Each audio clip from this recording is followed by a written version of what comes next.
Shalom, damai di hati. Saudaraku yang diberkati Tuhan Yesus, senang hari ini kita boleh berjumpa lagi.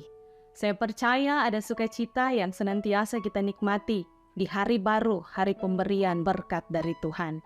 Karena itu marilah kita isi hari ini dengan belajar firman Tuhan lewat renungan harian keluarga edisi hari Jumat, tanggal 23 Juni tahun 2023. Dan sebelum kita membaca firman Tuhan, mari kita berdoa.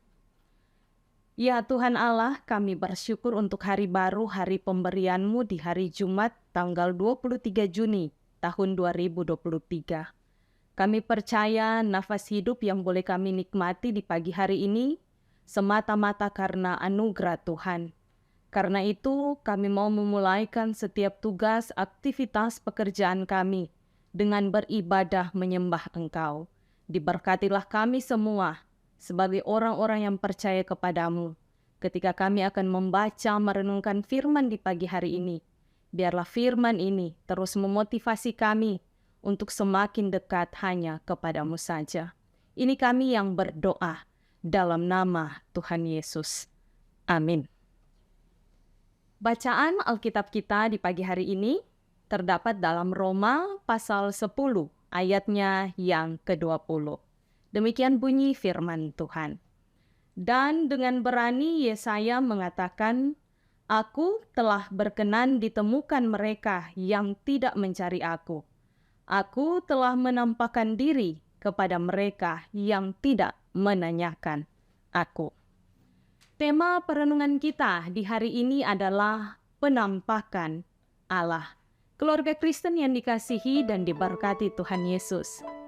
Kehadiran Tuhan Allah di dalam dunia menjumpai manusia merupakan inisiatif dari Tuhan Allah sendiri. Dan ini dilakukan sebagai bentuk kasih-Nya kepada dunia dan manusia ciptaannya. Istilah penampakan sebagaimana tema kita berasal dari bahasa Yunani, penampakan Tuhan Allah, yaitu Theophania, artinya Tuhan Allah menampakkan diri sebagai bentuk kehadiran nyata bagi umatnya.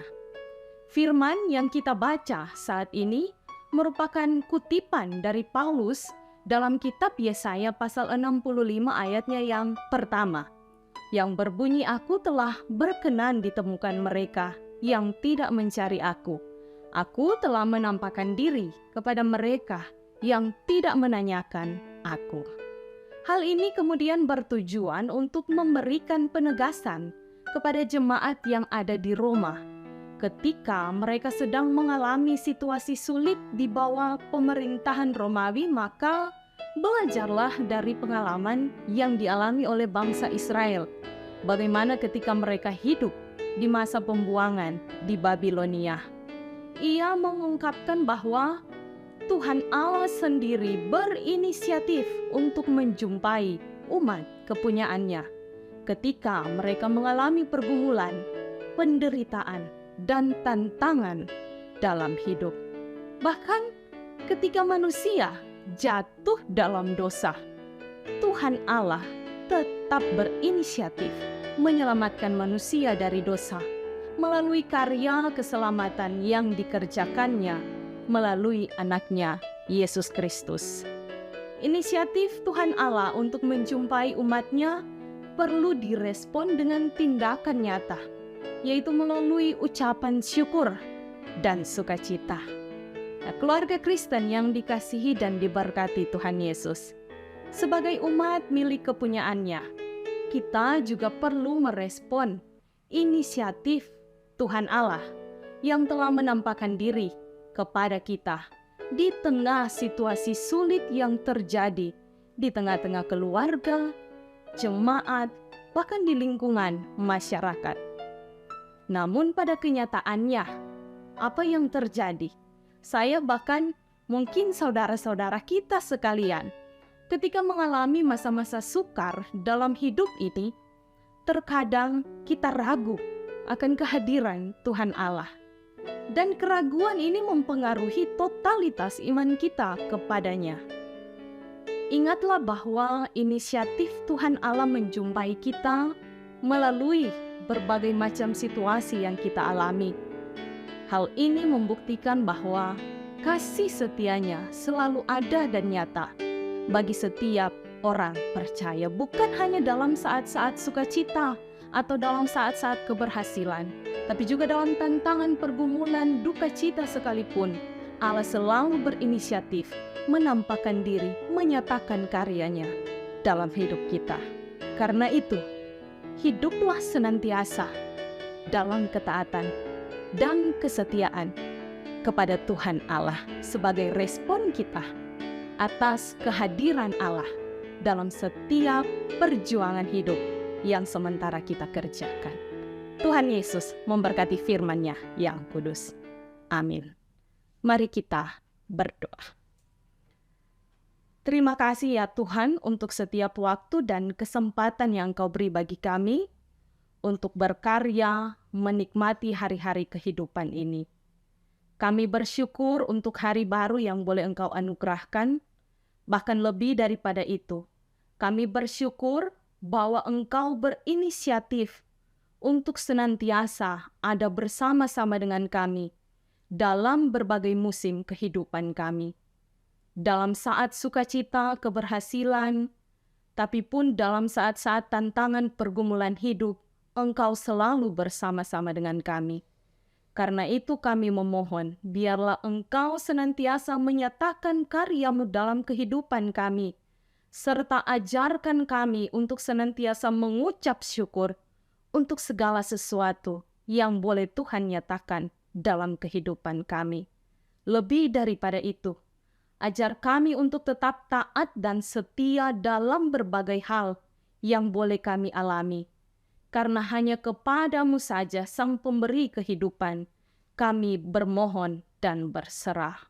Diberkatilah kehidupan keluarga kami masing-masing, bahkan pribadi lepas pribadi. Ketika kami akan memulaikan rangkaian aktivitas, tugas pekerjaan pelayanan kami di hari ini, kami mau serahkan segala sesuatunya ke dalam tangan Tuhan yang penuh kasih. Biarlah apa yang kami buat boleh berhasil adanya, dan semuanya kami lakukan untuk kemuliaan nama Tuhan. Engkau yang menuntun kami dalam berbagai hal yang akan kami kerjakan, bahkan rencanakan di sepanjang hari ini. Diberkatilah jemaat-Mu, Jemaat Gemi Maranatha Pas Selatan, dari kolom 1 sampai kolom 27, para hamba-hamba Tuhan, pendeta, penatua, diaken. Biarlah ketika kami akan bekerja, akan melayani Tuhan, kami senantiasa mengandalkan Engkau di dalam kehidupan ini. Hanya kepada-Mu saja kami mau berserah. Hanya kepada-Mu saja kami menaruhkan setiap rencana harapan kami. Biarlah Tuhan memberkati usaha pekerjaan kami dimanapun kami pergi dan berada. Segenap keluarga kami diberi sehat kuat yang berasal daripada-Mu. Sambil kami berdoa bagi anggota jemaat yang pada hari ini bersyukur merayakan hari ulang tahun, baik secara pribadi maupun keluarga, diberkatilah mereka. Biarlah berkat-berkat daripada Tuhan, sukacita umur panjang, senantiasa boleh dianugerahkan dalam kehidupan mereka. Tapi pun ucapan syukur boleh senantiasa ada dalam pribadi bahkan keluarga kami, bahwa Tuhan begitu baik, senantiasa memberkati kehidupan umat-Nya. Tapi juga bagi anggota jemaat yang dalam pergumulan sakit penyakit, baik yang dirawat di rumah sakit, pun yang dirawat dalam masa pemulihan di rumah masing-masing, Tuhan jamah dan pulihkan. Biarlah kesembuhan, kesehatan yang berasal daripada Tuhan itu boleh teralami. Mereka boleh pulih, kembali beraktivitas seperti sedia kala. Kehidupan kami semua, kami hanya mau taruhkan ke dalam tangan Tuhan saja. Sambil kami berdoa untuk pimpinan bangsa dan negara kami, juga pimpinan gereja kami. Dalam setiap tugas kerja agenda di sepanjang hari ini, Tuhan berkati. Diberkati tim multimedia dalam pemberian diri, waktu, tenaga, pelayanan yang mereka lakukan. Biarlah senantiasa dibuat Tuhan berhasil. Ini kami yang berdoa, yang bersyukur untuk hari-hari hidup yang Tuhan beri, dan senantiasa mau taat dan setia menggantungkan setiap harapan, cita-cita, bahkan tantangan dan pergumulan hidup kami hanya ke dalam nama Tuhan saja. Di dalam nama Tuhan Yesus, kami berdoa, bermohon, dan berserah. Amin. Jemaat sekalian, demikianlah Renungan Harian Keluarga edisi hari ini. Tentu jangan lupa untuk like, share, dan ikuti terus channel YouTube Jemaat Gemim Maranatha Pas Selatan. Selamat beraktivitas, kiranya Tuhan Yesus memberkati kita sekalian. Shalom, damai di hati.